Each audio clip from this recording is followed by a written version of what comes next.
গভীর রাতে সামাজিক যোগাযোগ মাধ্যমে হঠাৎ লাইভে হাজির হলেন সংসদ সদস্য হাসনাত আব্দুল্লাহ। উদ্দেশ্য একটাই, নিজ নির্বাচনী এলাকা দেবিদ্বার উপজেলার উন্নয়ন কর্মকাণ্ড, প্রশাসনিক অবস্থা ও সরকারি সহায়তার খুঁটিনাটি সরাসরি মানুষের সামনে তুলে ধরা।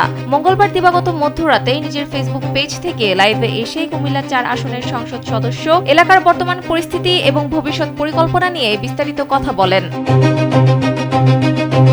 হাসনাত আব্দুল্লাহ জানান, গত ১৭ ফেব্রুয়ারি সংসদ সদস্য হিসেবে শপথ নেওয়ার পর গত ৩ সপ্তাহ ধরে মূলত এলাকার চলমান প্রকল্প, প্রশাসনিক কার্যক্রম এবং সরকারি সেবার বাস্তব চিত্র বোঝার চেষ্টা করছেন। তিনি বলেন, নির্বাচনের আগে দেওয়া প্রতিশ্রুতি অনুযায়ী দেবিদ্বারের সব সরকারি কার্যক্রম স্বচ্ছতা ও জবাবদিহিতার মাধ্যমে জনগণের সামনে তুলে ধরা হবে।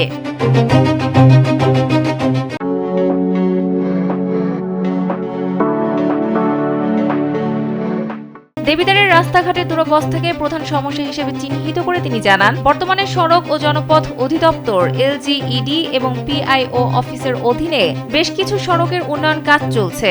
বর্ষার আগে এসব কাজ শেষ করার লক্ষ্য নির্ধারণ করা হয়েছে। ঠিকাদারি প্রতিষ্ঠানগুলোকে কাজের গুণগত মান বজায় রেখে নির্ধারিত সময়ে কাজ শেষ করার নির্দেশ দেন তিনি। একই সঙ্গে একাধিক কাজ নিয়ে ধীরগতিতে করার প্রবণতা বন্ধের আহ্বান জানান।